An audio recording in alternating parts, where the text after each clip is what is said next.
Bonjour Christian Perronne.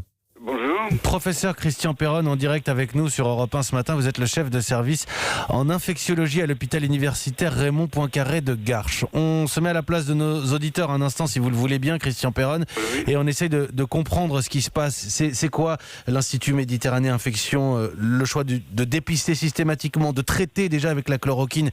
C'est un acte de rébellion? Oh, non, je ne vais pas commenter sur le dépistage, mais je voudrais commenter sur la chloroquine ou l'hydroxychloroquine.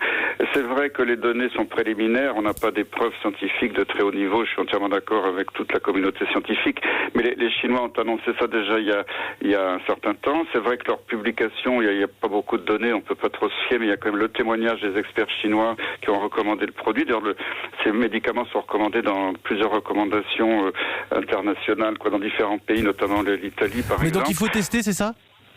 Non, là, c'est pas possible. Non, mais il faut tester le traitement à la chloroquine, pardonnez-moi. Il faut qu'on attende. Je pensais que vous parliez des... Oui, il faut tester. Bien sûr qu'il faut faire des essais, mais en attendant les essais, alors que c'est un médicament qui est bien toléré, en tout cas pour les cas un peu sévères à l'hôpital, je pense qu'il faut pouvoir en avoir et le donner à tout le monde dès maintenant.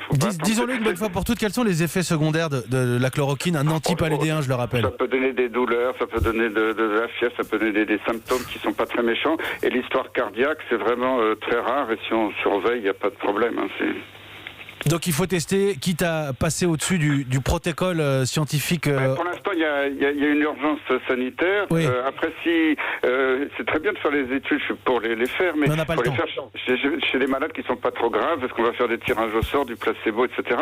Là, chez quelqu'un qui est très grave, qui est hospitalisé, qui peut passer en réanimation, il faut pas attendre ça, c'est tout. Et puis après, quand on en saura plus, soit c'est pas un produit excellent, on passera à autre chose, ou peut-être que l'industrie pharmaceutique nous proposera un nouvel antiviral mieux. Mais pour l'instant, et simplement, permettez-moi, mais sur le dépistage, vous dites que vous ne voulez pas vous prononcer. Oui. Alors sans entrer spécifiquement sur le dépistage en lui-même, mais simplement, on a le sentiment que le discours officiel scientifique est contesté à sa base.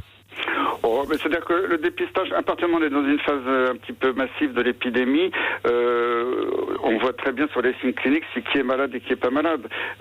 Après, ce dépistage systématique sera peut-être plus intéressant à mon avis quand la vague va retomber pour dépister les gens qui restent contaminés.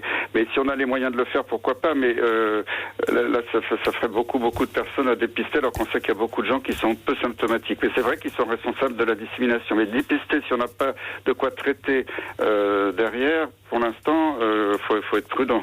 Le débat au sein même de la communauté scientifique, on l'entend dans le journal de 8h sur Europe 1 ce matin, en direct avec vous, professeur Christian Perronne. Merci beaucoup. Vous êtes le chef de service en infectiologie à l'hôpital universitaire Raymond Poincaré de Garches.